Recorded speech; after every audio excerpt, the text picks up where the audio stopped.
मोल concept में एक बहुत ही इंपॉर्टेंट पार्ट जो आता है लिमिटिंग रिएजेंट वाला, उसके बारे में मैंने आपको लास्ट क्लास में।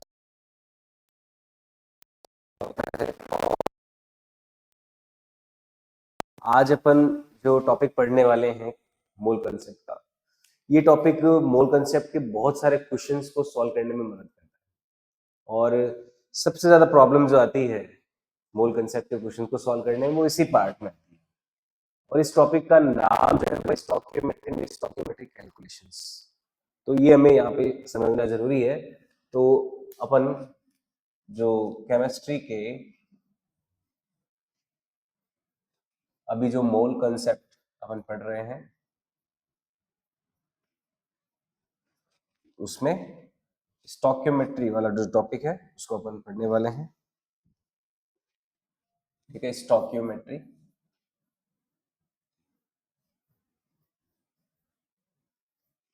स्टोइकियोमेट्री क्या होती है और स्टोइकियोमेट्रिक कैलकुलेशंस क्या होती है ना, उनका यूज क्या है, उनको कैसे हम क्वेश्चंस में काम ले सकते हैं, उसके बारे में अपन पढ़ने वाले हैं। ठीक है, जैसे सबसे पहले तो स्टोइकियोमेट्री बोलते किसको?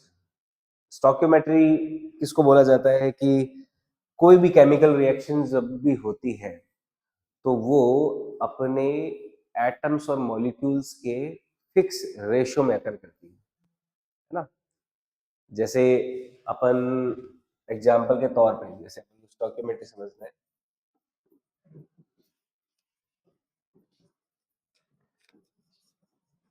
स्टोइकियोमेट्री को देखो समझते हैं। जैसे पानी बनाने वाला, मैंने आपको रिएक्शन आपसे बात की, हम कि जब वाटर फॉर्मेशन करते हैं तो वाटर फॉर्मेशन की रिएक्शन क्या रहती है? H2 plus O2 gives H2O।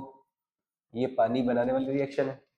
लेकिन इसको जब बैलेंस आउट करते हैं तो क्या आती है? 2H2 plus O2 gives 2H2। ये एक बैलेंस रिएक्शन आती है।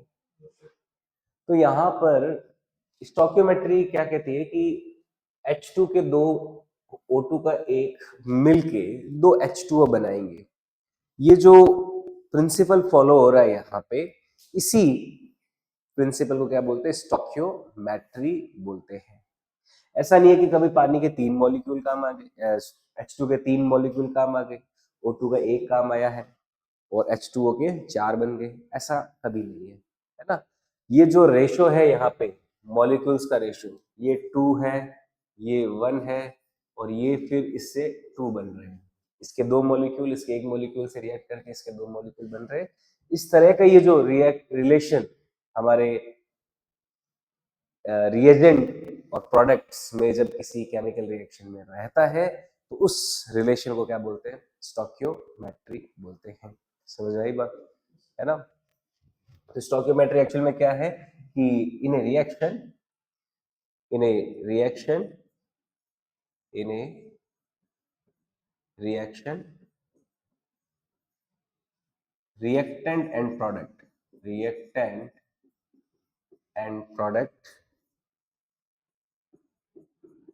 always react in a certain ratio, in a certain ratio। किसी भी रिएक्शन में जो रिएक्टेंट या प्रोडक्ट है वो कुछ सर्टेन रेशियो में रिएक्ट करते हैं। इसी रिलेशन को क्या बोलते हैं? इसी प्रॉपर्टी को क्या बोलते हैं? स्टोइकियोमेट्री बोलते हैं। This property is called stoichiometry. This property is called stoichiometry. इस प्रॉपर्टी को क्या बोलते हैं? स्टोइकियोमेट्री बोलते हैं। ये फिक्स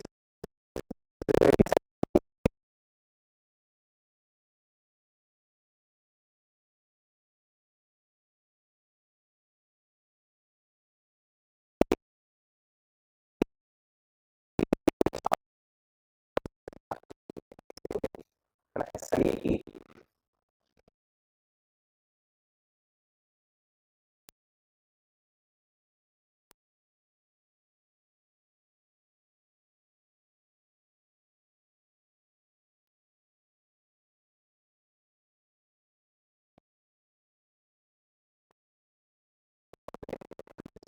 सही से बात नहीं।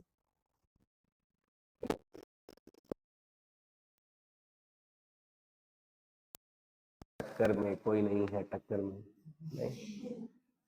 तो हीरो एकदम शाहरुख खान जैसा हो या फिर ऋतिक रोशन जैसा हो।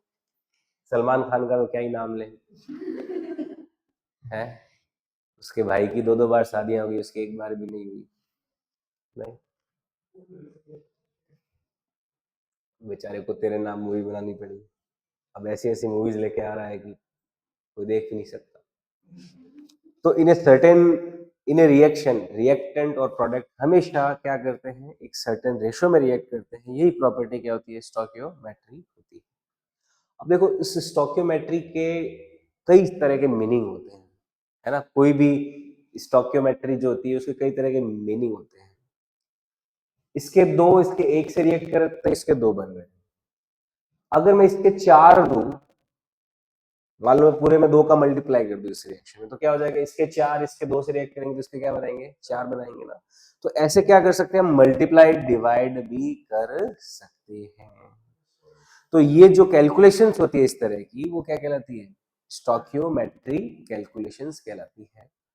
स्टोइकियोमेट्री को ध्यान में रखते हुए जितनी भी कैलकुलेशंस की जाती है वो क्या हो जाती है, स्टोइकियोमेट्रिक कैलकुलेशंस, है ना। The calculations by considering fundamental principle of stoichiometry, the calculations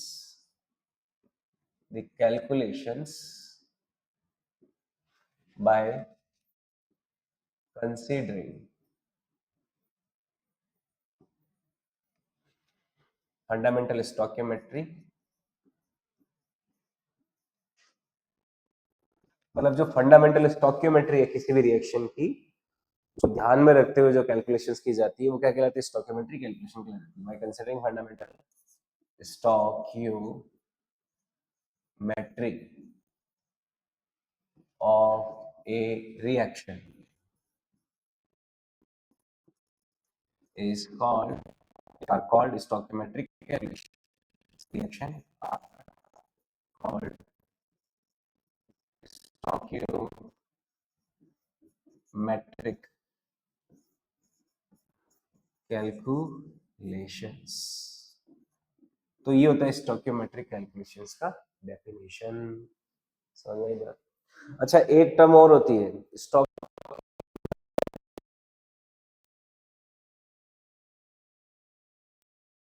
multiply लिखो तो इस मल्टीप्लाई होने का इसके मल्टीप्लाई,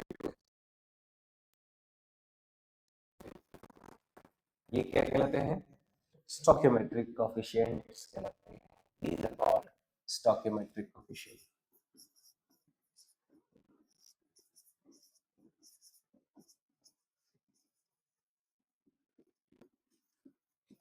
समझ में आई बात। तो स्टोइकियोमेट्री समझ में आया, समझने में बड़ा आसान है, कोएफिशिएंट को समझना बड़ा आसान है, कैलकुलेशन वाली बात भी मैंने समझा, चार से मल्टीप्लाई कर दिया तो उसी रेशियो में फिर वो क्या होगी, कैलकुलेशन हमारी काम में आएगी। लेकिन जब अपन न्यूमेरिकल करने बैठते हैं तो हमें न्यूमेरिकल्स की कॉम्प्लेक्सिटी बहुत ज्यादा वैरायटी देखने को मिलती है ना। तो अपन वो सारी तरह के क्वेश्चंस कैसे हो सकते हैं डॉक्यूमेंट चेक करते हैं। और सबसे पहले मैं एक एग्जांपल लेता हूं जिसमें हम हर तरह के जो मीनिंग हो सकते हैं स्टोइकियोमेट्री के वो देखते हैं। सॉल्व नोट कर लिया इसको। अब देखो जैसे अमोनिया बनाने का हैबर प्रोसेस की रिएक्शन क्या होती है, N2 प्लस। अमोनिया बनाने की जो हैबर प्रोसेस की रिएक्शन है N2 plus 3H2 gives 2NH3। देखो सबसे पहला आपको कोई भी केमिकल रिएक्शन का जो क्वेश्चन है, स्टोइकियोमेट्री का क्वेश्चन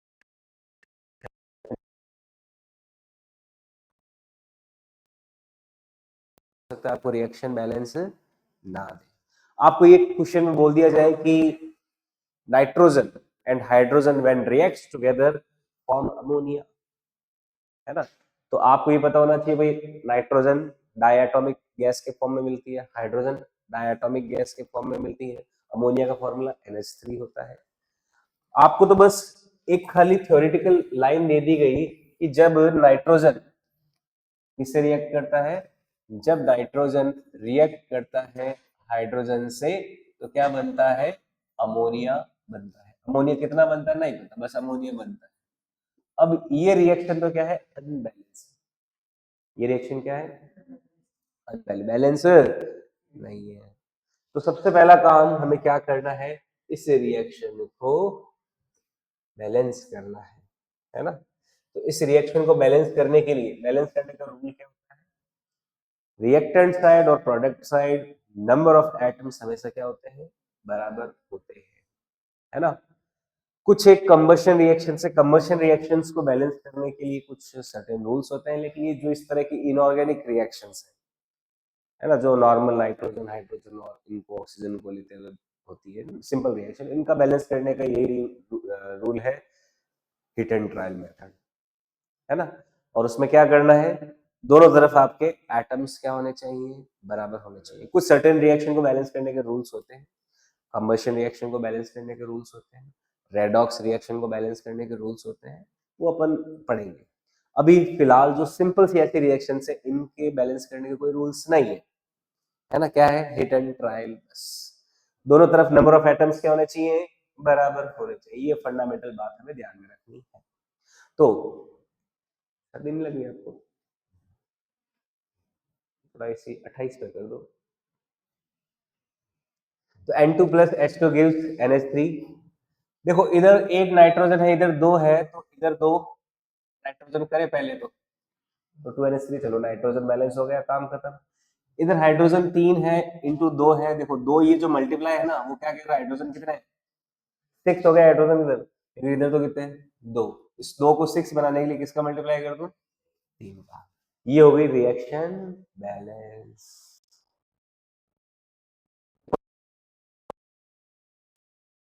वाला सबसे पहला काम करना होता है कोई भी स्टोइकियोमेट्रिक कैलकुलेशन जब आप शुरू कर रहे हो, समझ में आई बात। कोई भी आप स्टोइकियोमेट्रिक कैलकुलेशन शुरू करें तो सबसे पहला काम आपको क्या करना है, उस रिएक्शन को बैलेंस करना। या तो बैलेंस रिएक्शन दे रखी होगी क्वेश्चन में, नहीं दे रखी तो बैलेंस करना आना चाहिए। अब देखो नेक्स्ट काम क्या है, इस रिएक्शन के जितने मीनिंग हो सकते हैं उन सभी मीनिंग्स पे विचार करना है। वो मीनिंग क्या क्या हो सकते हैं, जैसे सबसे पहला मीनिंग क्या हो सकता है इस रिएक्शन का, सबसे सिंपलेस्ट पहला मीनिंग ये हो सकता है कि एक मॉलिक्यूल किसका, N2 का, कितना, one molecule, one molecule, one molecule N2 का, वन मॉलिक्यूल ऑफ N2 जब तीन मॉलिक्यूल ऑफ H2 से रिएक्ट करता है तो उससे क्या बनता है, दो मॉलिक्यूल बनते हैं किसके, ऑफ NH3 के।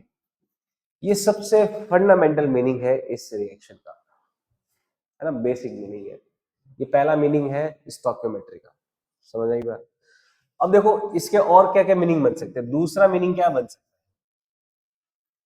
इस पूरे रिएक्शन को मैं Na से मल्टीप्लाई कर दूं, इससे Na क्या होता है, अवोगाड्रो नंबर।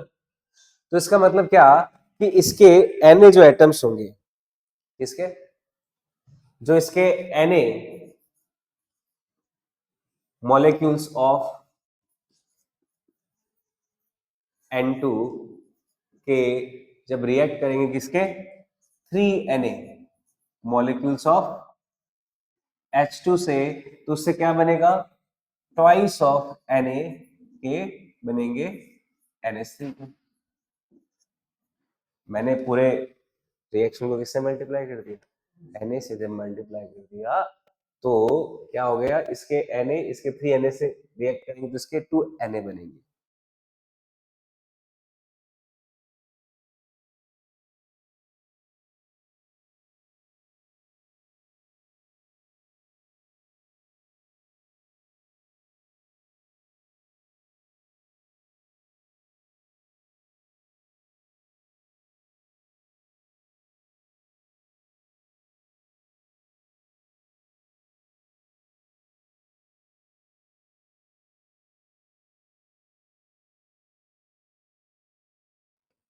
ये तीसरा मीनिंग हो गया इसका।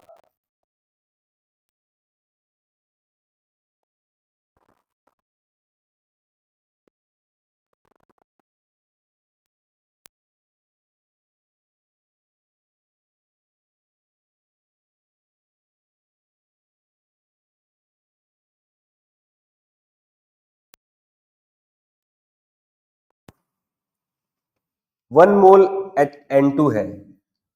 अब देखो तीनों किस मीडियम में होती है, इनका तीनों का स्टेट क्या, क्या तीनों गैस फेज में नहीं होती है ना। N2 भी किस में होती है गैस, H2 भी किस में, और NH3 भी किस में गैस में होती है। तो एक मोल N2 का एसटीपी पे अगर मैं देखूं, एट एसटीपी, एसटीपी पे एक मोल गैस का वॉल्यूम कितना होता है 22.4 लीटर होता है।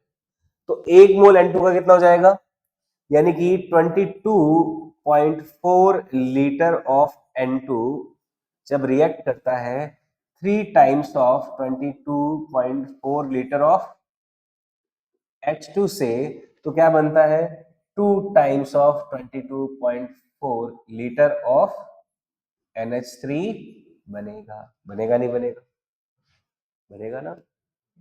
ये बात समझ में आई आपको, है ना। अब ये 22.4, 20.2, 22.4 क्या कैंसिल आउट कर सकते हो, तीनों में कॉमन है इसलिए। तो इससे देखो नेक्स्ट मीनिंग जो है, फिफ्थ मीनिंग, फिफ्थ मीनिंग में देखो इस तरफ लिख रहा हूं।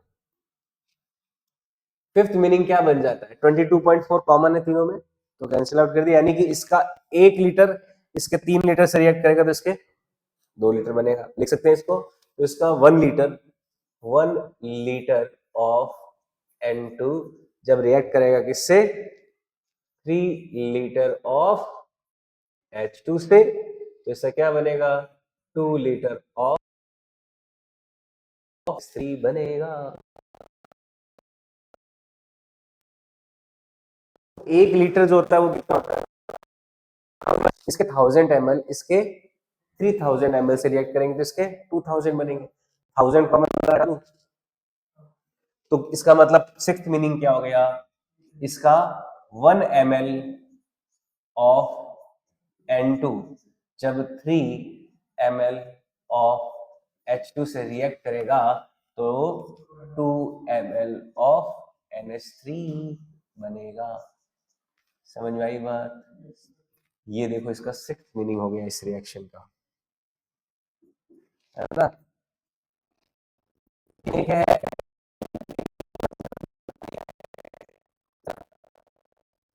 सच एक है पर देखने का तरीका अनेक है।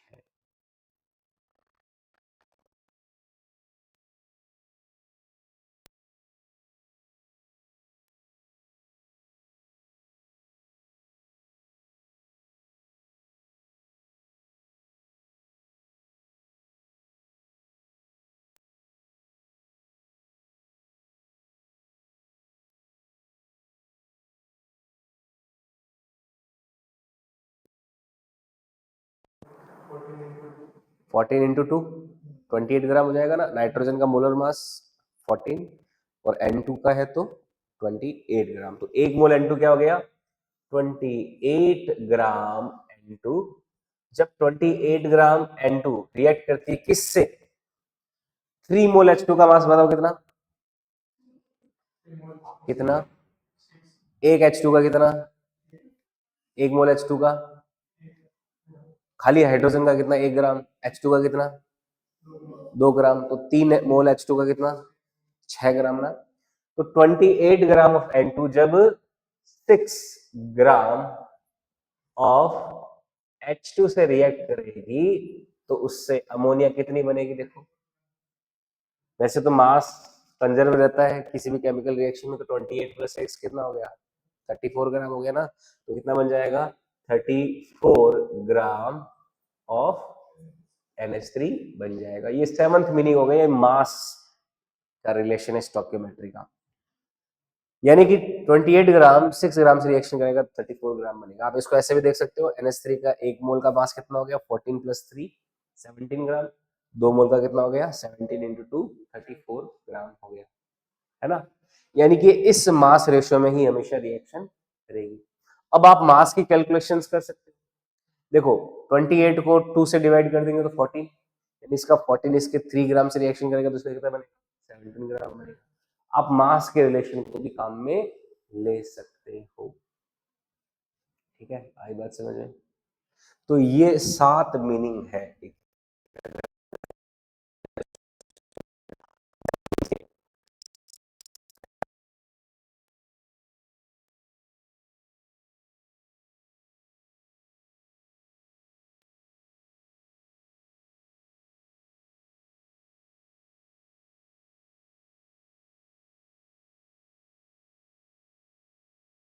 रिएजेंट जैसे मैंने आपको समझाया, 28 ग्राम नाइट्रोजन पूरे से पूरा खर्च हो तो उसके लिए हाइड्रोजन कितना चाहिए, 6 ग्राम। लेकिन आपके पास हाइड्रोजन 6 ग्राम की बजाय 4 ग्राम ही है, तो बताओ इन दोनों में से लिमिटिंग रिएजेंट कौन? हाइड्रोजन हुआ ना, क्योंकि 6 ग्राम चाहिए 28 को खत्म करने के लिए, लेकिन है कितना, 4, तो हाइड्रोजन क्या हो गया, लिमिटिंग रिएजेंट। अगर हाइड्रोजन आपके पास में 8 ग्राम हो जाता तो फिर N2 क्या हो जाता, लिमिटिंग हो जाता। क्यों? क्योंकि उसके 28 को करने के लिए चाहिए 6 पर है कितना, 8। समझ आई बात? तो उसके अकॉर्डिंग अपन को कैलकुलेशंस करनी है, क्योंकि जो लिमिटिंग रिएजेंट होता है वही क्या करता है, फाइनल अमोनिया की अमाउंट को या प्रोडक्ट के अमाउंट को कंट्रोल करता है ना। अब देखो इसके क्वेश्चंस कैसे बन सकते हैं, क्वेश्चन सॉल्व करें, आगे बढ़े। देखो क्वेश्चन क्या हो सकते हैं, जैसे क्वेश्चन के तौर पे क्वेश्चन है, for formation of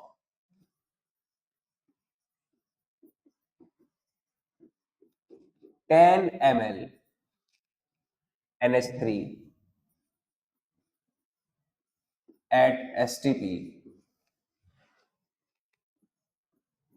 how much ml of N2 and H2 are required?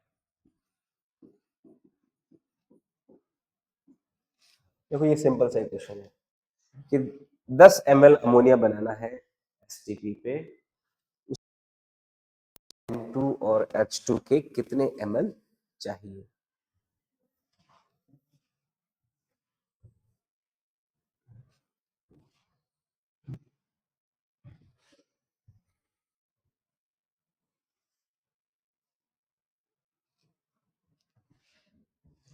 सोचोगे, ट्राई करोगे?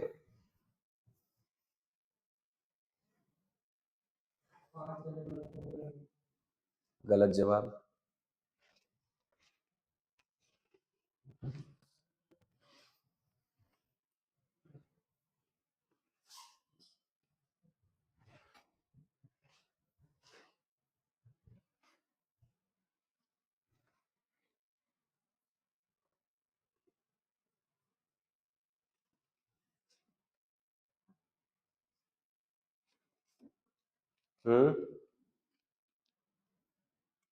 ये सॉल्व मैं करके बताऊं आपको, देखिए कैसे करते हैं। जैसे इसको सॉल्व करना है, ध्यान से समझना। हमें पता है कि N2 plus 3H2 gives 2NH3, ये नॉर्मल अमोनिया फॉर्मेशन की रिएक्शन है। हमने ये देखा कि इसके 1 मोल इसके 3 मोल से रिएक्शन करते तो इसके 2 मोल बनते हैं, और हमने ये भी देखा कि इसका 1 ml इसके 3 ml से रिएक्शन करता तो उसके 2 ml बनता है। यानी कि हम कौन सा रिलेशन काम में ले सकते हैं, ये वाला काम में ले लूं मैं भाई। इसके हमने ये देखा कि इसके 2 ml बनाने के लिए इसके कितने चाहिए, 3 ml, इसके कितने चाहिए, 1 ml चाहिए। इतना सा लिखने से कुछ हो सकता है, कुछ कर सकते हो, अभी भी समय है, बता सकते हो क्या। मुझे अमोनिया कितनी बनानी है, 10 ml, मुझे ये पता है इंटू 5 कर देंगे। तुमने ये आंसर दिया था ना, बिल्कुल सही है तुम्हारा, तुमने भी यही दिया था। नहीं, तुमने सही बताया, 5 ml 15 ml सही आंसर तुम्हारा। अब देखो हमें 2 ml के लिए 3 ml और 1 ml चाहिए, तो इसके कितने बनाने अमोनिया के, 10 ml ना, तो 10 ml बनाने के लिए पूरी मैं क्या रिएक्शन किसका मल्टीप्लाई करूं, क्या 5 का मल्टीप्लाई नहीं कर लूं? 5 का मल्टीप्लाई करते ये क्या हो जाएगा? 10 ml। ये कितना हो जाएगा? 15 ml। और ये कितना हो जाएगा? 5 ml। तो आंसर आया नहीं आया? तो H2 तो N2 तो कितना चाहिए? 5 ml। और H2 कितना चाहिए? 15 ml। तो उससे अमोनिया कितना बन जाएगा? बस आंसर आ गया सीधा। या आप यूनिटी लॉ भी लगा सकते हो कि 2 ml बनाने के लिए चाहिए 1 ml, है ना? यूनिटी लॉ जो होता है ना, इस इतने के लिए इतना, तो एक के लिए इतना, तो इतने के लिए इतना। वरना स्टोकियोमेट्रिक कैलकुलेशन अगर पास करना चाहो तो सीधा यहीं से कर सकते हो। समझ आई बात? तो ये आंसर हो गया, एक तो ये आंसर हो गया और एक ये आंसर हो गया। तो ये हो गया रिक्वायर्ड H2, रिक्वायर्ड, ये तो हो गया N2, और ये कितना कौन सा जाएगा? Required H2। समझ आई बात? यूनिटी लॉ से कैसे करते हो? जैसे यूनिटी लॉ क्या होता है?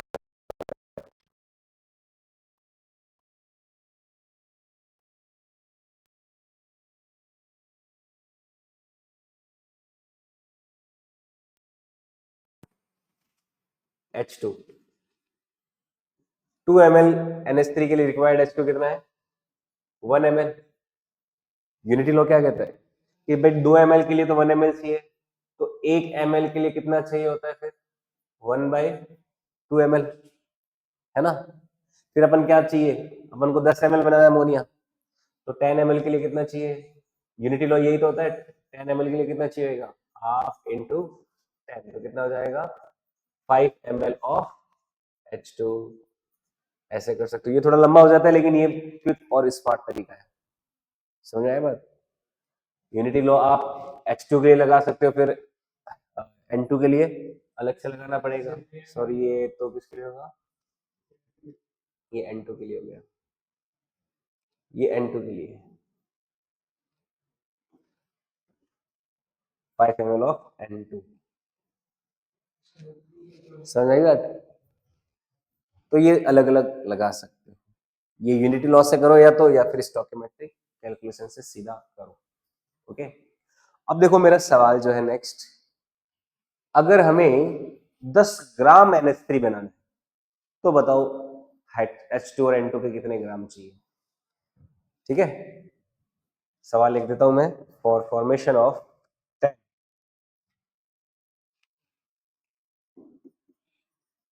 For formation of 10 gram NH3, how much N2 and H2 in gram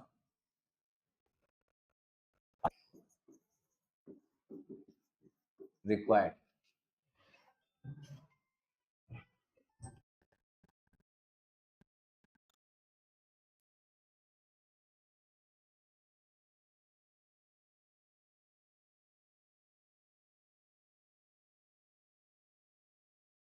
NH3 तो है 34 ग्राम,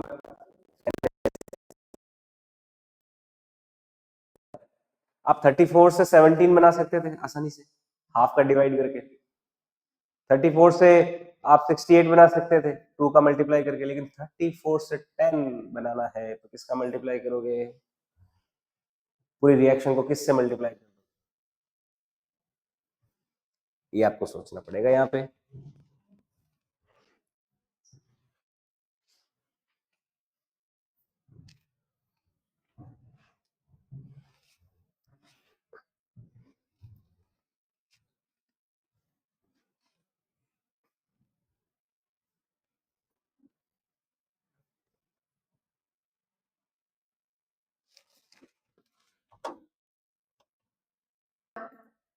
देखो स्टोकियोमेट्री का जो मास वाला रिलेशन है वो क्या कहता है कि इसके 28 इसके 6 से रिएक्शन करते हैं तो इसके 34 बनते हैं। तो स्टोकियोमेट्री क्या कहती है?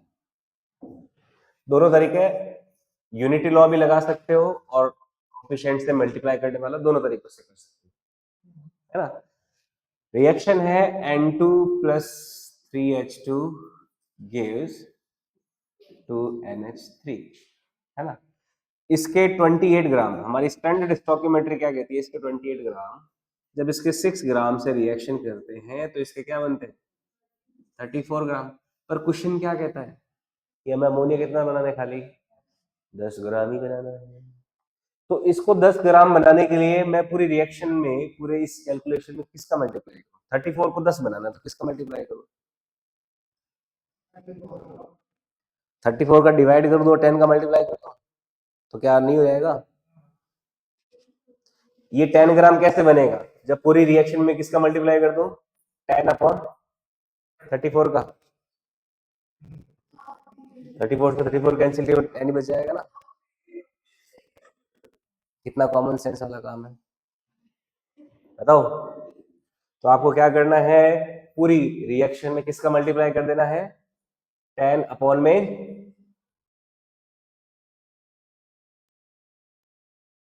ये तो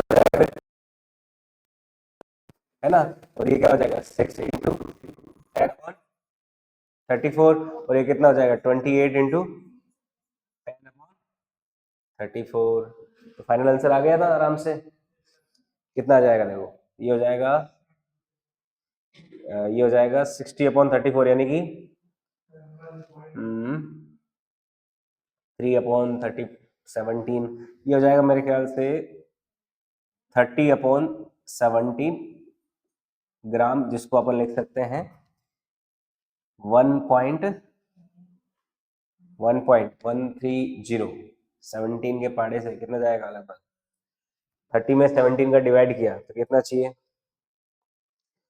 जब अगर अपन डिवाइड करते हैं 30 में 17 का तो ये आता है 1.76 ग्राम, ठीक है।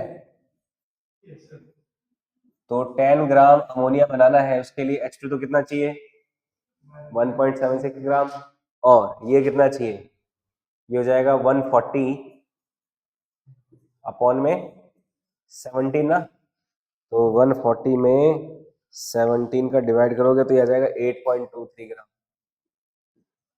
आया नहीं आया बताओ आंसर, दोनों आंसर आ गए ना है?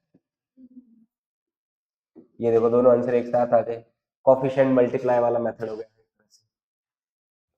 वरना आप यूनिटी लॉ लगा सकते हो, यूनिटी लॉ से भी तो हो जाएगा कि भाई 34 ग्राम, देखो यूनिटी लॉ से कैसे होगा भाई 34 ग्राम NH3 के फॉर्मेशन के लिए रिक्वायर्ड, अपन बात कर रहे हैं मान लो रिक्वायर्ड H2, रिक्वायर्ड H2 कितना है 6 ग्राम।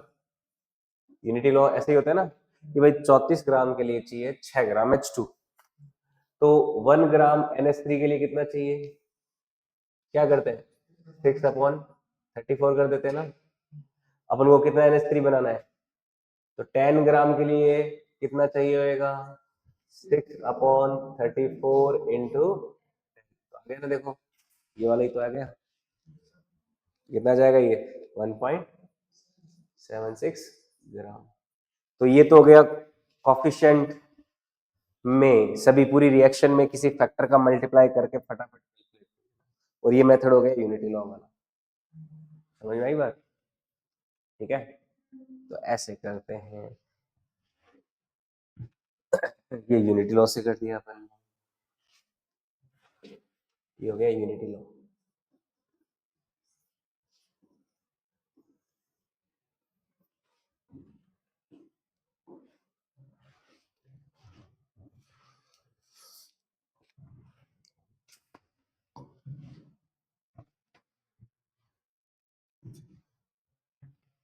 ओके, और सवाल देखें इसमें। अब देखो नेक्स्ट सवाल है, नेक्स्ट सवाल ये है कि अगर 10 ग्राम N2 दे दे आपको और 10 ग्राम H2 दे दे, है ना, 10 ग्राम लेके थोड़ा सा मैं आपको इजी दे देता हूं, चलो 10-10 ग्राम ही ले लो, इजी तो क्या ही करोगे, ठीक है। 10 ग्राम N2 और 10 ग्राम H2, थोड़ी कैलकुलेशन ज्यादा होगी, बाकी है आसान।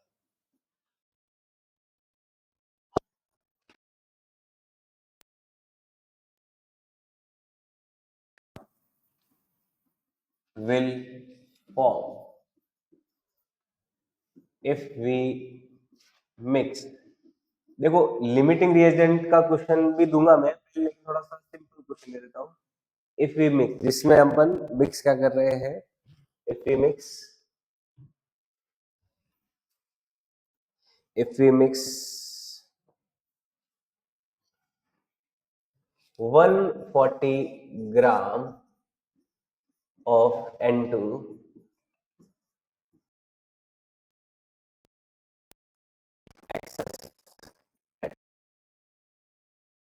अगर 140 ग्राम N2 को एक्सेस H2 के साथ मिक्स किया तो कितना S3 बनेगा. एक तो लगना है कि also how much, how much,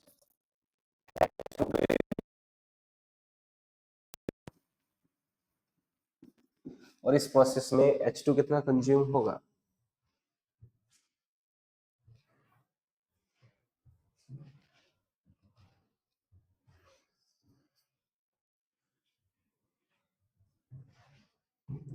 थोड़ा दिमाग लगाइए इस पे, थोड़ा क्या ज्यादा ही लगाना पड़ेगा.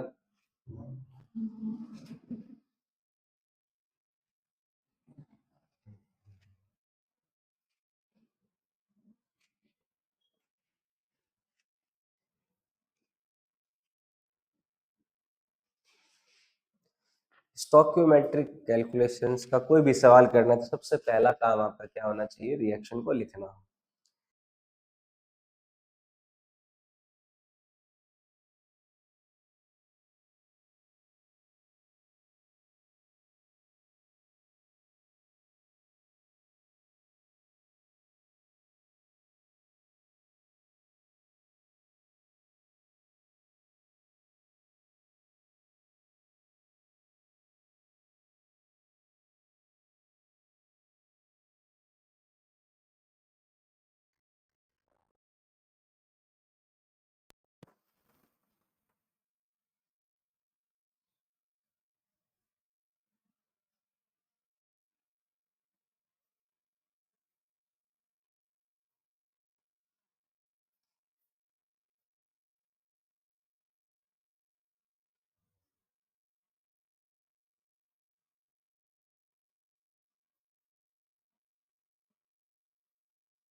बिल्कुल बिल्कुल ऐसे ही करना है.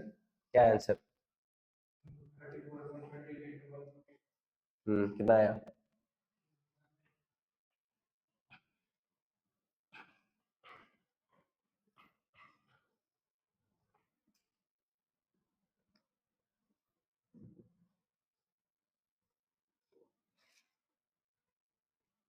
कोफिशिएंट मेथड से भी कर सकते हो, यूनिटी लॉ से भी कर सकते हो. 170 आया ना, बिल्कुल सही.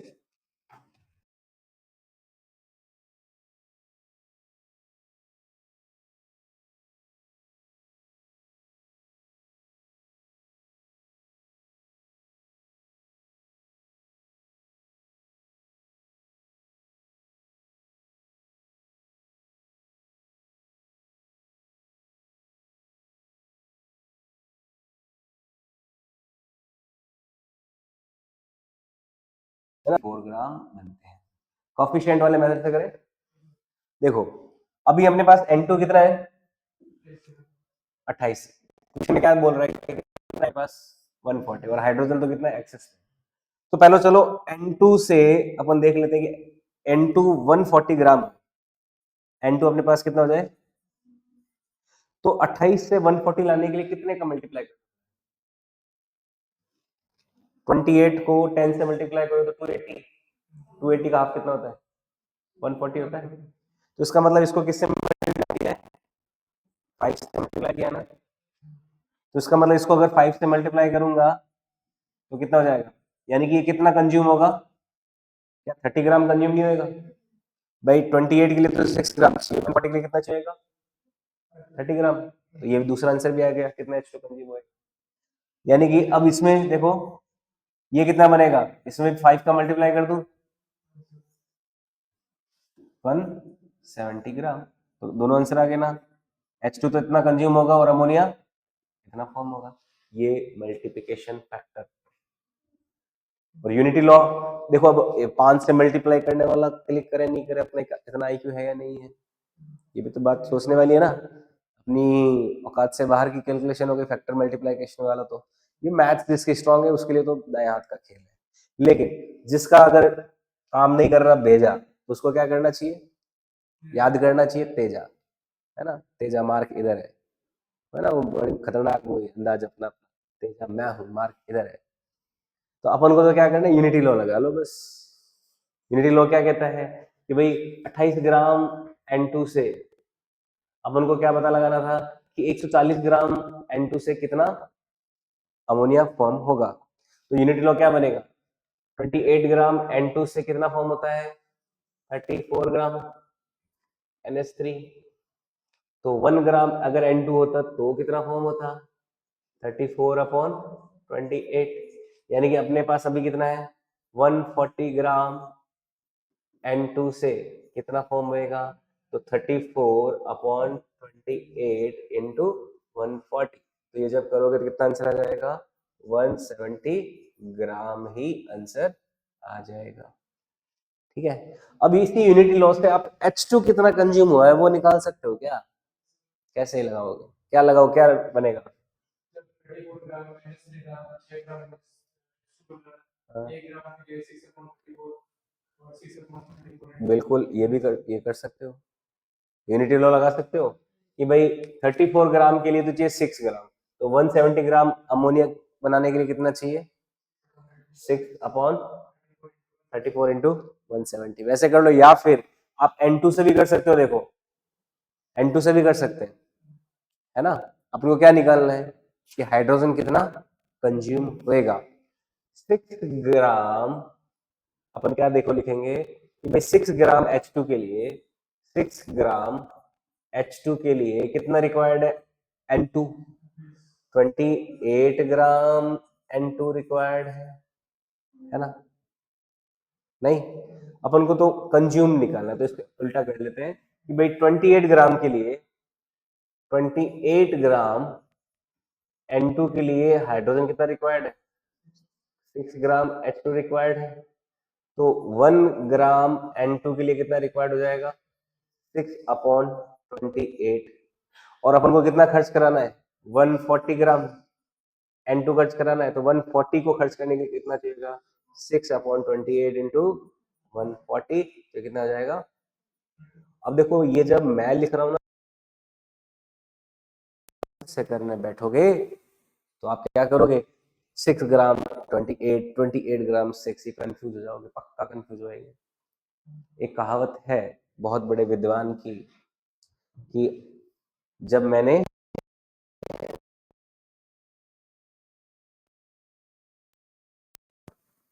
मतलब क्या था कि बड़ी ऐसी कहावत है कि जब मैंने देखा तो मुझे पता चला, जब मैंने सुना तो मुझे कुछ कुछ पता चला और ज्यादा पता चला, फिर जब मैंने खुद से किया तो मेरे को समझ में आ गया। कहावत है ऐसी कुछ। तो आप खुद से करोगे तो ये समझ में आएगा, पहले कह रहा हूँ आपको। अभी मैंने यूनिटी लॉ ऐसे बताया ना, ये फैक्टर मल्टीप्लिकेशन, और ये बड़ा आसान लग रहा है जब मैंने कर दिया, कितना जल्दी आंसर आ गया, लेकिन आप करोगे तो दही हो जाएगा दिमाग का। आपको समझ में आएगा कितना गड़बड़ हो जाता है इधर। ये मैथ्स के बेसिक फंडामेंटल जो फीलिंग होती है ना, अगर वो आपके अंदर इवॉल्व हो चुकी है तो आपके लिए ये कोई टफ काम नहीं होगा, है ना। समझ आई बात? कुछ मैं आपको स्टोकियोमेट्री के क्वेश्चन से दूंगा। कोई बुक है क्या, रेफरेंस बुक आपके पास? एन अवस्थी, ओपी डंडन, कोई भी नहीं है? एन अवस्थी है, एन अवस्थी के मोल कंसेप्ट में क्वेश्चन लगा, ठीक है। मैं कुछ पीडीएफ भेज दूंगा। आप बोल कर सकते हो वो भी क्वेश्चन है। समझ में आई बात ये? ठीक है।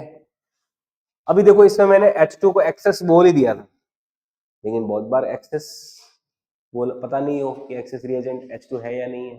भाई इसमें मैंने एक्सेस H2 को बोल दिया है, तो लिमिटिंग कौन था? N2।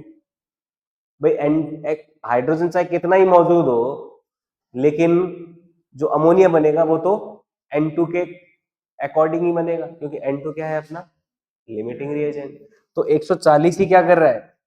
140 कंट्रोल कर रहा है कि अमोनिया कितना बनेगा, 140 ही क्या कंट्रोल कर रहा है? H2 कितना कंज्यूम होगा। यहाँ पे N2 क्या है? लिमिटिंग है। लेकिन मान लो आपको अमाउंट दे दी जाए, ये नहीं बोला जाए कौन लिमिटिंग कौन एक्सेस, तो उसमें देखो क्वेश्चन की वैरायटी और बन जाती है। क्वेश्चन ले, जैसे क्वेश्चन क्या है, N2 plus 3H2 gives 2NH3 as we know। अब देखो इसमें गिवन क्या है, मैं गिवन अमाउंट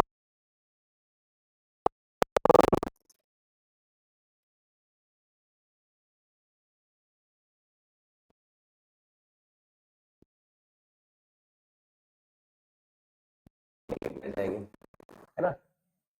जब ये N2 10 ग्राम लेंगे, H2 10 ग्राम लेंगे, तो अमोनिया कितना फॉर्म होएगा, और लास्ट में बीकर में N2 और H2 कितने, है ना।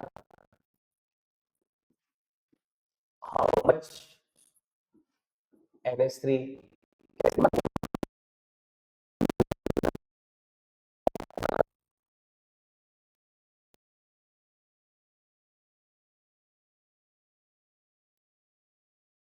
डब्बा बनाया, 3 तीर निकाले, वहीं तक खत्म नहीं होता, यहाँ तक आगे खिंचता है। वहां पे तो बस हंसी मजाक में बना बढ़िया हो जाता है, लेकिन यहाँ पे गाड़ी फंसती है भयंकर, और इसीलिए मोस्ट कंसर्न बन जाता है नाइट में। लेकिन अगर आप फंडामेंटल थोड़ा धैर्य के साथ सोचोगे, है ना, थोड़ी गहराई में उतरोगे, केमिस्ट्री को फील करोगे, केवल मैथ्स को फील कर लो आप, आराम से समझ जाएगा। देखो how much NH3 will form, कितना NH3 बनेगा, and how much, how much N2 and H2 will remain, H2 और N2 कितने बच जाएंगे, और MnH3 कितना बन जाएगा, ये सवाल। इसमें आपको लिमिटिंग रिएजेंट और एक्सेस रिएजेंट को पहचानना होगा कि कौन है लिमिटिंग और कौन है एक्सेस।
जो बच्चे नॉर्मली जो बायो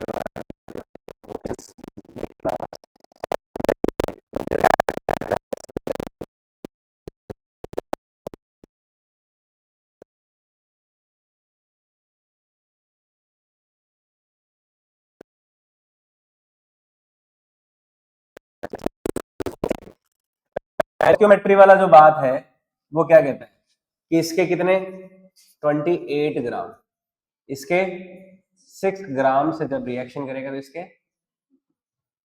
34 ग्राम बनेंगे। पहला टास्क हमारा क्या है, लिमिटिंग रिएजेंट पहचानना। अब देखो आप थोड़ा सा आइडिया लगाओ, इसके 12 ग्राम के लिए इसके कितने चाहिए होते हैं, 56 ग्राम चाहिए होते ना। इसके 12 ग्राम के लिए इसके 56 ग्राम चाहिए होते, चाहिए होते नहीं चाहिए। अगर हाइड्रोजन को अपन 12 ग्राम कंज्यूम करवाते तो इसके लिए कितने चाहिए होते, 56 ग्राम चाहिए होते, है ना। अब देखो इसके लगभग 10 ग्राम के लिए, 12 ग्राम के लिए 56 चाहिए, तो 10 ग्राम के लिए कितने चाहिए लगभग, 56 से थोड़ा कम, कितना, 50 के आसपास, या 45 के आसपास, 40 के आसपास, 30 के आसपास, इतना कम से कम तो एज्यूम कर सकता हूँ। पर है कितना अपने पास, 10 ग्राम ही है। समझ में आई बात। यानी कि इसके 10 ग्राम के लिए तो इसके कितने चाहिए, 30 40 कोई 50 ग्राम के आसपास चाहिए, पर है कितना ये। N2 क्या लिमिटिंग एजेंट नहीं है। समझ में आई बात। दोनों की अमाउंट सेम है, लेकिन स्टोइकियोमेट्रिक रेशो के अनुसार N2 बहुत ज्यादा कम है यहाँ पर। तो N2 क्या है यहाँ पर, लिमिटिंग रिएजेंट। तो लिमिटिंग रिएजेंट पहचानना पहले ऐसे करना होता है, उसकी कोई खास नहीं है, जस्ट इंट्यूटिव चाहिए लिमिटिंग रिएजेंट को पहचानने के लिए। समझिए, आप ऐसे निकाल सकते हो। देखो अगर मैं कैलकुलेशन से निकालना चाहूँ, प्रॉपर कैलकुलेशन से निकाल के देखें, हम ये देखते हैं कि 6 ग्राम H2 के लिए जो रिक्वायर्ड N2 है, N2 कितनी रिक्वायर्ड होती है, 28 ग्राम। किसके लिए, 6 ग्राम H2 के लिए। तो 10 ग्राम H2 के लिए कितनी चाहिए होगी, 28 डिवाइडेड बाय 6 इंटू 10। ऐसा ही करेंगे ना। अपन चेक कर लेते हैं कि एग्जैक्टली N2 कितनी रिक्वायर्ड 10 ग्राम H2 के लिए। तो देखो कितनी रिक्वायर्ड आ जाएगी, ये जाएगा 140 अपॉन 3। 140 में 3 का डिवाइड किया तो कितना हो जाएगा, 443.3 ग्राम चाहिए। आया नहीं ऐसे बताओ,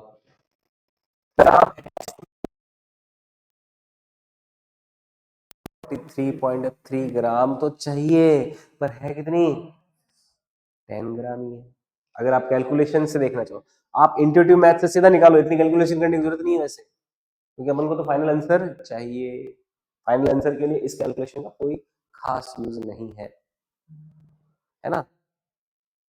ठीक है, तो यहां पर इसका मतलब बट N2 कितना है अपने पास, बट N2 इज ओनली 10 ग्राम। तो इसका मतलब N2 is limiting reagent, LR, short में उसको बोल देते हैं LR। तो N2 क्या हो गया अपना यहाँ पे, लिमिटिंग रिएजेंट हो गया। और लिमिटिंग रिएजेंट ही क्या करता है, दूसरे रिएक्टेंट और प्रोडक्ट की अमाउंट कितनी खर्च होने वाली, कितनी बनने वाली, उसको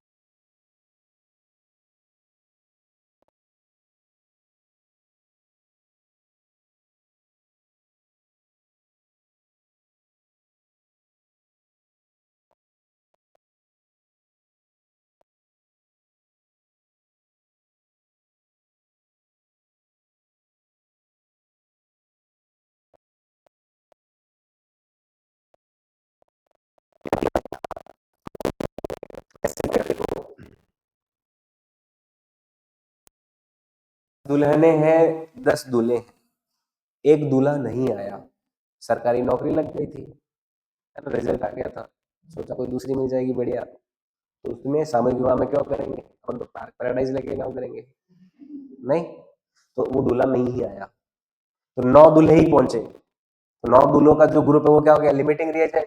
एक दुल्हन क्या रह जाएगी, कंवारी रह जाएगी, क्योंकि दुल्हन क्या हो गई, एक्सेस रिएजेंट। वहां पे तो 1:1 चलता है, लेकिन यहाँ पे थोड़ा स्टोइकियोमेट्री के हिसाब से चलता है ना। तो उनका मास भी स्टोइकियोमेट्री के हिसाब से तो रिएक्शन करेगा।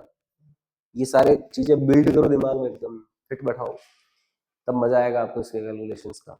मूल कंसेप्ट की कोई थ्योरी नहीं है, कोई वैसा नहीं है बढ़िया बैंकर कुछ डीप में आपको जानना है, बस आप ये कैलकुलेशंस में आपको दिमाग दौड़ाना आना चाहिए। ये दौड़ाना आ गया तो बस फिर तो डॉक्टर भाव। कोई बनने से रोक नहीं सकता आपको, है ना। तो बट N2 इज ओनली 10 ग्राम, तो N2 क्या हो गया, लिमिटिंग रिएजेंट, और H2 क्या हो गया फिर, एक्सेस रिएजेंट। एक लिमिटिंग है तो दूसरा एक्सेस होना ही होना है ना। अब यूनिटी लॉ लगा के आंसर निकाल लो। अपन को क्या निकालना है कि कितना अमोनिया बनेगा। हम जानते हैं कि भाई 28 ग्राम से 28 ग्राम जो है 28 ग्राम जो N2 जब खर्च होता है तो अमोनिया कितना बनता है, 34 ग्राम। 34 ग्राम NH3 बनता है ना। यूनिटी लॉ लगाते देखो, 1 ग्राम से कितना 34/28, और 10 ग्राम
क्या रहेगी, from mass conservation H2 utilized, H2 utilized, mass conservation से H2 कितना यूटिलाइज्ड हुआ, 12.1 में से 10 घटा दोगे, क्योंकि ये 10 है, ये 12.1 बना है, तो कितना खर्च हुआ होगा, 2.1 ग्राम H2 यूटिलाइज्ड हुआ इतना, ये तो इतना यूटिलाइज,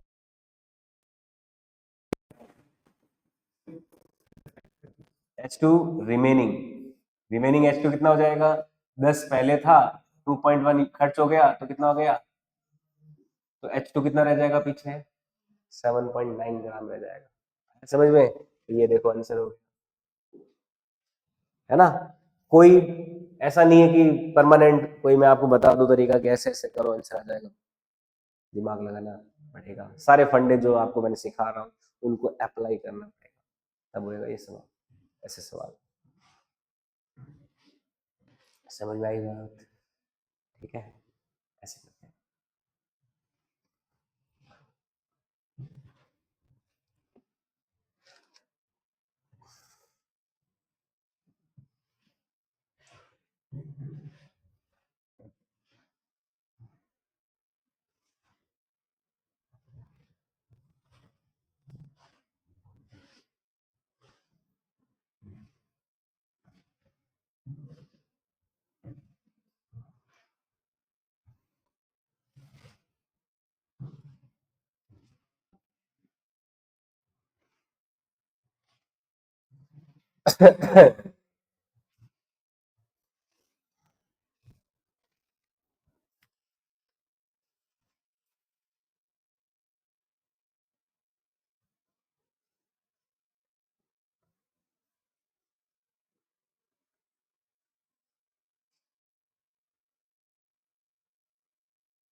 और देखो आगे बढ़े, ये तो देखो नॉर्मल रिएक्शन है, एक रिएक्शन होती है कंबशन रिएक्शंस, उनके क्वेश्चंस भी देखते हैं।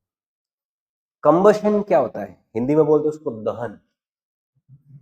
क्या होता है दहन, कंबशन, जलाना, है ना। कैसे जलाना, जब आप कोई नया फोन लेके आते हो, है ना, आईफोन 16 प्रो प्लस, तो आपके पास वाला जलता है, नहीं, जलने की बू आ रही है, ऐसा कुछ होता है क्या, बोलते हो क्या उसको, आपके मार्क्स अच्छे आ जाए उसको बोलो देख हमारा इतना आया है, बाकी सही में क्या, हाँ, तो मतलब यकीन को नहीं हो रही हो, इतने यकीन तो हो रही है, पर तू जल रही है मेरी वजह से यकीन को नहीं कर पाया, ऐसे बोलते हैं ना अपन। तो जलना जो होता है, दहन जो होता है, कंबशन जो होता है, लेकिन कंबशन वर्ड जो यूज होता है वो ऑर्गेनिक कंपाउंड के लिए यूज होता है। ऑर्गेनिक कंपाउंड कौन से हो गए, जो कार्बन और हाइड्रोजन से मिलकर बने होते हैं। पर यहाँ पे मैं ऑक्सीजन भी इंक्लूड कर लेता हूँ कि भाई कार्बन ऑक्सीजन हाइड्रोजन से जो कंपाउंड होते हैं, जितने भी ये ऑर्गेनिक कंपाउंड है अपने आसपास, जैसे एथेनॉल है ना, एथेनॉल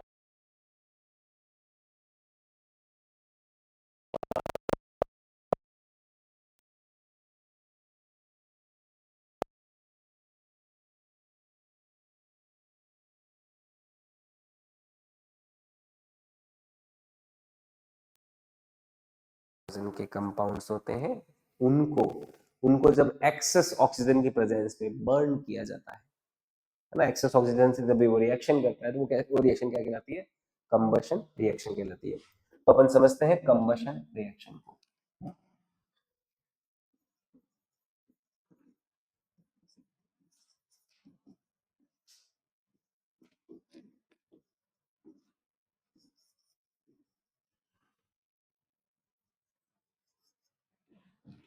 तो कंबशन रिएक्शन क्या होती है, burning of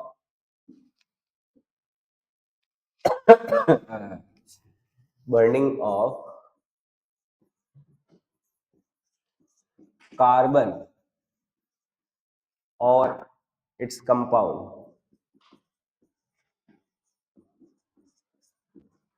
in presence of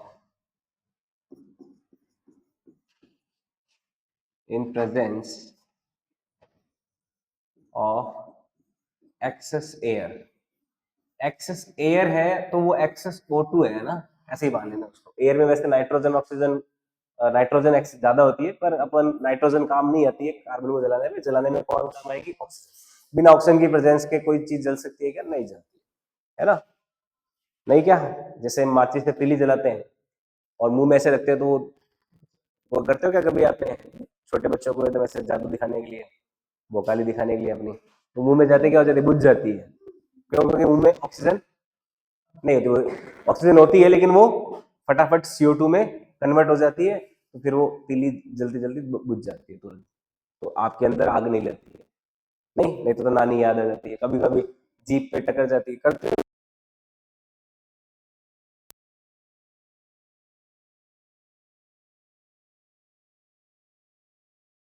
ऐसा होता है ना। मैं करके बता देता हूँ आपको।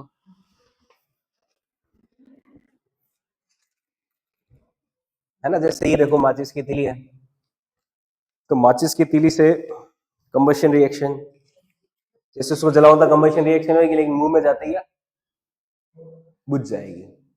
नहीं बुझेगी तो कोई नहीं। विज्ञान में, विज्ञान को समझाने के लिए एक समर्पण हो जाएगा हमारा त्याग। देखो ये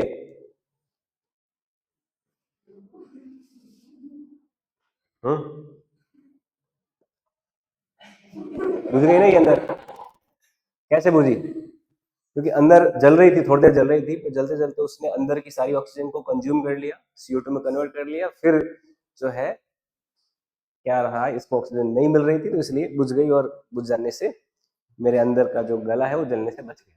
तो ये एक ट्रिक होती है, पर आप ट्राई मत करना, है ना, ट्राई मत करना इसको, बहुत ये डेंजरस ट्रिक होती है। तो बर्निंग ऑफ कार्बन और its compound in presence of excess air, ये क्या होती है, कंबशन रिएक्शन। तो कंबशन रिएक्शन के बारे में एक पॉइंट ध्यान रखना कि कंबशन रिएक्शन में हमेशा प्रोडक्ट क्या क्या बनते हैं, CO2 और H2O बनते हैं। CO2 तो निकलती है, धुआं उठता है, वो क्या होती है, कार्बन ऑक्साइड।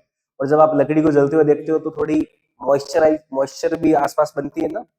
तो जब भी कंबशन रिएक्शन होती है, फाइनल प्रोडक्ट हमेशा क्या होते हैं, CO2 एंड H2O ही होते हैं। कार्बन का कोई भी कंपाउंड ले लो, उसका कंबशन करो आप, फाइनल प्रोडक्ट क्या होंगे, CO2 और H2O होंगे। तो final product are always CO2 and H2O। Final products are always CO2 and H2O। Combustion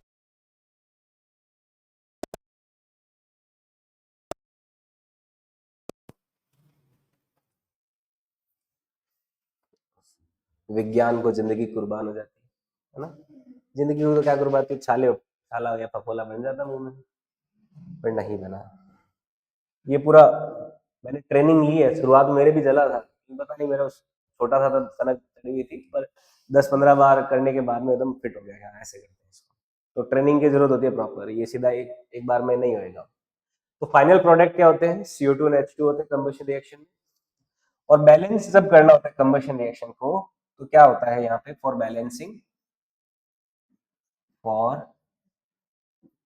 balancing जब भी कंबशन रिएक्शन को बैलेंस करना होता है तो उसमें एक प्रायोरिटी होती है कि पहले आप कार्बन को बैलेंस करो, फिर आप हाइड्रोजन को बैलेंस करो, और फिर किसको करोगे लास्ट में, ऑक्सीजन को। तो बैलेंसिंग करने के लिए पहले कार्बन है, फिर हाइड्रोजन है, और फिर कौन होगा, ऑक्सीजन होगा। ठीक है, इस प्रायोरिटी में आप CHO, इस प्रायोरिटी में आप क्या करोगे, कंबशन रिएक्शन को बैलेंस करोगे, तो कंबशन रिएक्शन क्या होगी, बैलेंस हो जाएगी। मैं छोटे छोटे एग्जाम्पल से इसको बताता हूँ कि क्या मतलब है इस बात का। आगे बढ़े, जैसे कंबशन रिएक्शन लेते हैं मैथेन को, मैथेन की कंबशन रिएक्शन ले, सबसे सिंपलेस्ट कंपाउंड है कार्बन का हाइड्रोजन के साथ का CH4। इसका कंबशन कराना है तो एयर के साथ, एयर की O2 को ये खर्च कर लेगा, मैथेन का कंबशन करेंगे तो CH4 plus O2, final product हमेशा क्या बनते हैं, CO2 plus carbon dioxide H2 बनता है। अब इस रिएक्शन को बैलेंस करना है, सबसे बैलेंस करने के लिए प्रायोरिटी किसको देते हैं, कार्बन को। इधर एक कार्बन, इधर एक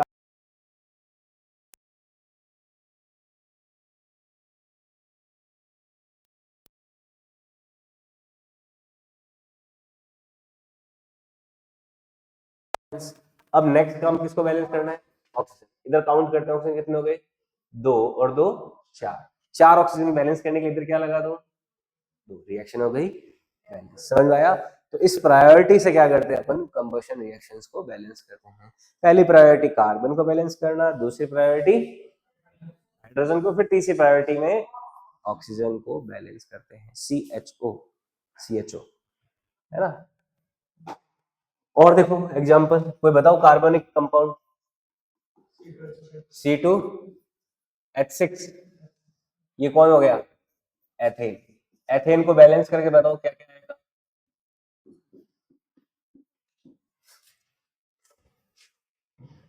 CO2 का कितना लगाए, H2 का कितना लगाए, O2 का कितना लगाए।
बताओ क्या क्या आया कोफिशिएंट्स।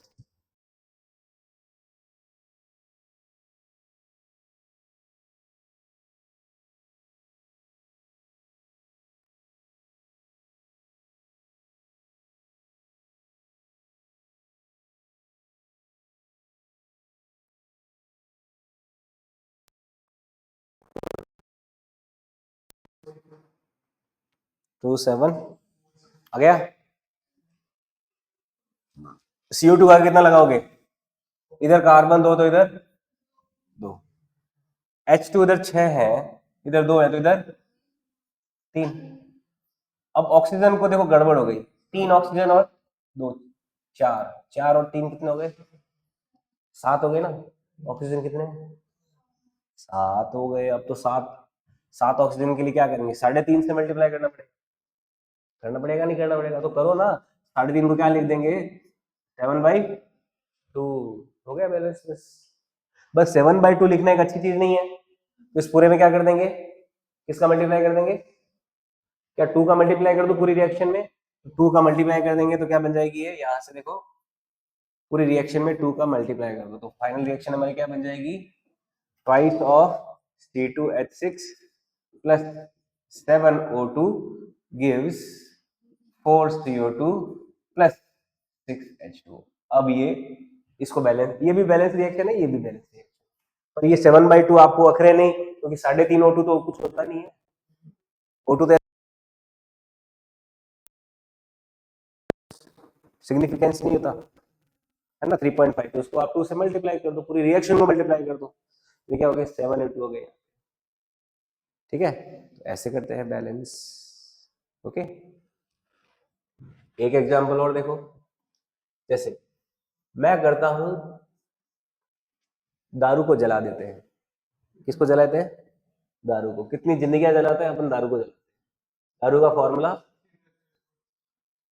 बढ़िया याद है तेरे को तो, है? इसमें कहाँ यूज होता है?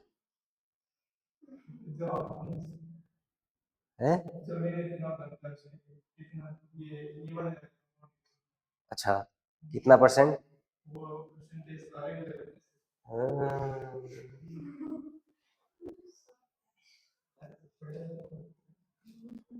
आप पूछ रहे थे क्या प्रोग्रेस है बेटे की? बताऊंगा उनको, बहुत ही बढ़िया प्रोग्रेस है।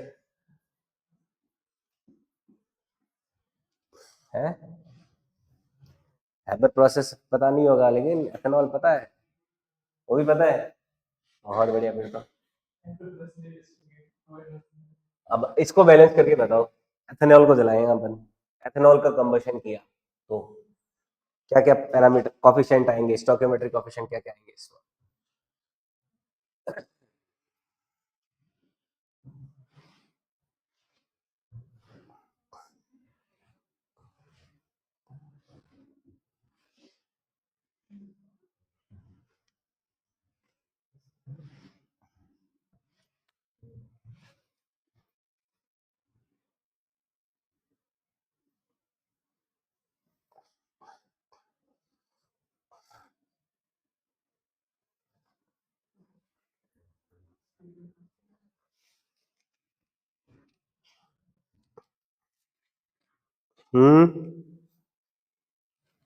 पहले कार्बन को प्रायोरिटी दिया, कितना? कार्बन के आगे 2 लगा देते हैं। हाइड्रोजन कितने हैं? 5 और 6, तो यहाँ पे लगा दिया 3। देखो ध्यान से समझना, इधर 3 ऑक्सीजन, इधर 4, 7 ऑक्सीजन इधर है ना? 7 ऑक्सीजन है, एक तो यहां से बैलेंस हो रहा है, तो बाकी 6 इससे बैलेंस करवाने हैं, यहाँ कितने लगा देंगे? बस हो गया ना।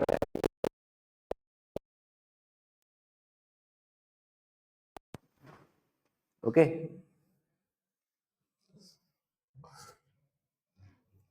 जनरल एल्केन का फॉर्मूला क्या होता है?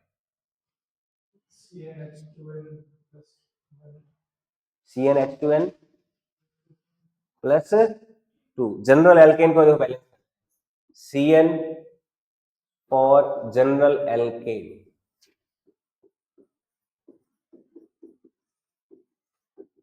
जनरल एल्केन फॉर्मूला क्या होता है? CnH2n प्लस 2 होता है ना, कोई भी जनरल एल्केन हो तो इसको बैलेंस करते हैं, तो O2 gives CO2 plus H2। कोई भी जनरल एल्केन को बैलेंस करना, देखो क्या क्या इनके कोफिशिएंट्स क्या क्या आएंगे। CO2 का क्या लगा दूं? N, कार्बन N है हमारे पास, CO2 बन गए। हाइड्रोजन कितने हमारे पास? 2n प्लस 2, इधर कितना H2, तो इसके आगे क्या लगा दूंगा? देखो 2n प्लस 2 डिवाइडेड बाई 2 करना पड़ेगा, ताकि 2 से 2 कैंसिल होकर क्या बन जाएंगे? 2n प्लस 2 H2 बन जाएंगे, तो यहाँ पे कितना आ जाएगा? H2, n प्लस 1 आ जाएगा ना। समझाई बात? क्योंकि हम क्या लिखते हैं यहाँ पे, हमारे पास में H2 कितने हैं? 2n प्लस 2 है, तो मैं इसके आगे अगर 2n प्लस 2 लगाता तो ये कितने हो गए? दुगने हो गए, उसमें 2 का डिवाइड करना पड़ता ना। इतने H2 तो हाइड्रोजन बैलेंस हो गए, नहीं हो गए? ओके, ये हो गया हाइड्रोजन बैलेंस। तो यहाँ पे हाइड्रोजन कितने हो गए? n+1। तो n+1 यहाँ पे H2 के आगे लग गया। अब ऑक्सीजन देखते हैं, ऑक्सीजन कितने हैं, इससे कितने ऑक्सीजन मिल रहे हैं। देखो ऑक्सीजन के अमाउंट को बैलेंस करने के लिए ध्यान से, यहाँ से कितने ऑक्सीजन मिल रहे हैं n+1, और यहाँ से कितने मिल रहे हैं +3n।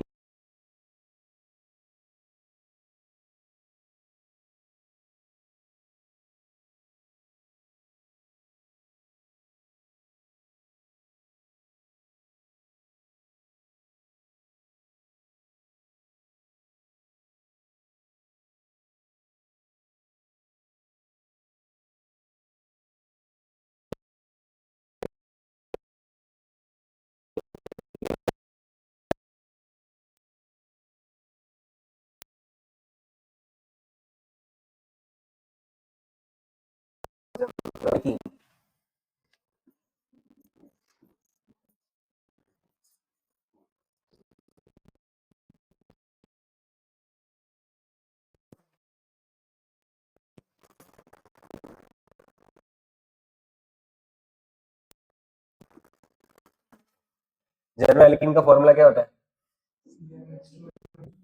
Cn। और एल्काइन का CnH2n। ये जनरल एल्कीन का फॉर्मूला हो गया।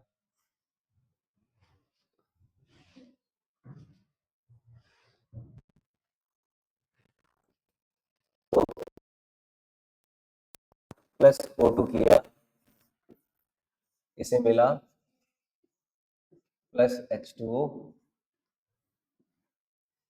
तो इनके आगे कोफिशिएंट्स क्या क्या आएंगे? CO2 के आगे तो क्या लगा दूं? N लगा दिया। H2O के आगे क्या लगाऊं बताओ? N लगा दूं? N लगा दूं क्या? क्योंकि यहाँ पे 2n लगाओगे तो क्या हो जाएगा? 2n इंटू 2 4n हो जाएगा। तो आप केवल n लगा दोगे तो n इंटू 2 2n हो गया ना, बैलेंस हो गया। ऑक्सीजन यहाँ से तो मिल रहे हैं n ऑक्सीजन, और यहाँ से मिल रहे हैं 2n, तो टोटल कितने ऑक्सीजन इधर? 3n। बैलेंस करने के लिए इधर क्या लगा दो? 3n/2 हो गया ना, जनरल एल्कीन के लिए। फिर किसके लिए लेते हैं? जनरल एल्काइन के लिए। और जनरल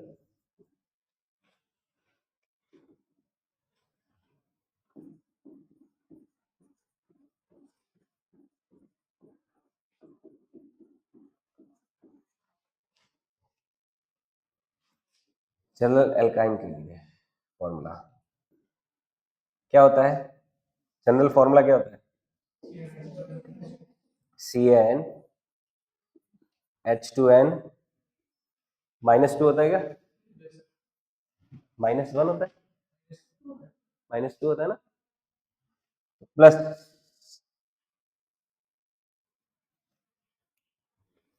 प्लस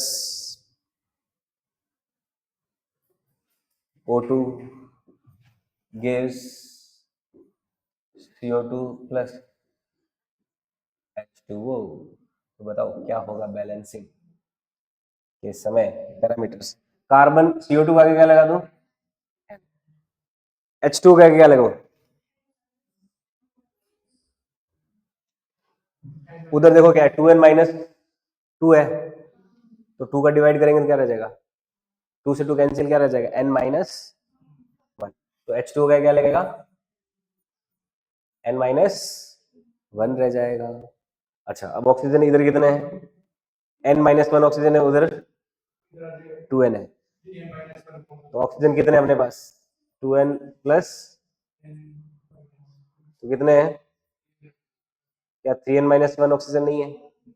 तो 3n-1 ऑक्सीजन को बैलेंस करने के लिए यहाँ पे कितना लगाएंगे? आया समझ में? ये कंबशन रिएक्शन है स्टैंडर्ड एल्केन एल्कीन एल्काइन के लिए, है ना। बहुत सारे क्वेश्चन होते हैं ऐसे भी, जिनमें आपको ये करना आना चाहिए। ठीक है, ओके। तो ये है स्टोइकियोमेट्रिक एंड कंबशन रिएक्शन।